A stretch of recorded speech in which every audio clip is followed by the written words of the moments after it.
আজকে বানাবো চিংড়ির চপ। এখানে আমি চিংড়ি মাছকে খুব ভালো করে ধুয়ে নুন হলুদ একটু মাখিয়ে নিয়েছি। এই চিংড়িগুলো পুকুরের চিংড়ি, এগুলো কিন্তু নদীর চিংড়ি নয়। এবার এখানে নিয়েছি আমি পেঁয়াজ কুচো আর লঙ্কা কুচো। খুব সরু সরু করে পেঁয়াজ আর লঙ্কা কুচিয়ে নিতে হবে। একটা পেঁয়াজ আর 3-4টে লঙ্কা আমি নিয়েছি। দু চামচের মতো চালের গুঁড়ো নিয়েছি একটা মিক্সিং বলে, আর নেব 2 চামচের মতো বেসন। খুব ভালো করে একটা মিক্স বাইন্ডিং তৈরি করতে হবে এই চিংড়ি মাছটা দিয়ে। চিংড়ি মাছটা বেটে নেব। এখানে আমি লবণ দিলাম, হলুদ দিলাম, একটু জিরে গুঁড়ো দিয়ে দিলাম,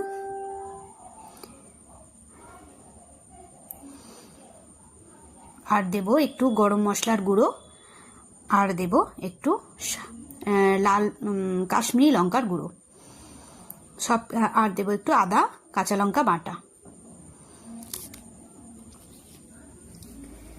সব কিছুকে একসাথে খুব ভালো করে মিশিয়ে নিতে হবে।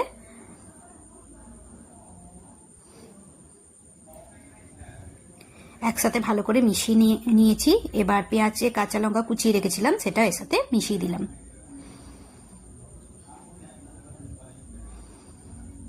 চিংড়ি মাছটাকে ধুয়ে ভালো করে আমি নুন হলুদ মাখিয়ে রেখেছিলাম, সেটা আমি একটু মিক্সিতে একটু বেটে নিয়েছিলাম।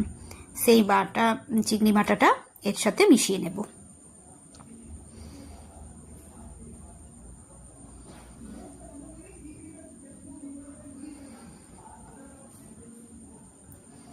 এরপর একটু চিংড়ি মাছ ওর থেকেই ভেজে তুলে রেখেছিলাম, সেটাও আমি দিয়ে দিলাম। এই সব কিছুকে একটু জল দিয়ে একটা শক্ত মন্ডর মতো বানিয়ে নিতে হবে, যেটা কড়াইয়ে সর্ষের তেল গরম করে আমি বড়ার আকারে গড়ে নেবো, সেরকম একটা মন্ড আমাকে বানিয়ে নিতে হবে। তো এটা হাতের সাহায্যে আমি আস্তে আস্তে রেডি করে নিচ্ছি। তো একদম রেডি হয়ে গেছে। দেখো একটা মন্ড একটা তৈরি হয়েছে। এরকম করে আমি ছোট ছোট বড়ার আকারে গড়ে নেব। এবার কড়াইয়ে সর্ষের তেল খুব ভালো করে গরম করে ছোট ছোট বড়ার আকারে দিয়ে দেব এবং উল্টে পাল্টে ভেজে লাল লাল করে ভেজে তুলে নেব।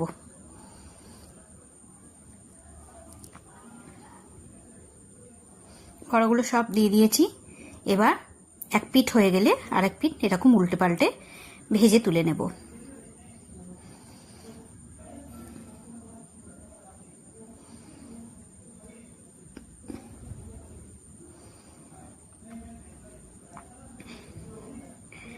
একদম রেডি হয়ে গেছে গরম গরম চিংড়ি মাছের বড়া। দারুণ লাগে খেতে গরম ভাতের সাথে, আর সাথে একটু ডাল হলে তো কথাই নাই। আমি একটা খুলে দেখাচ্ছি।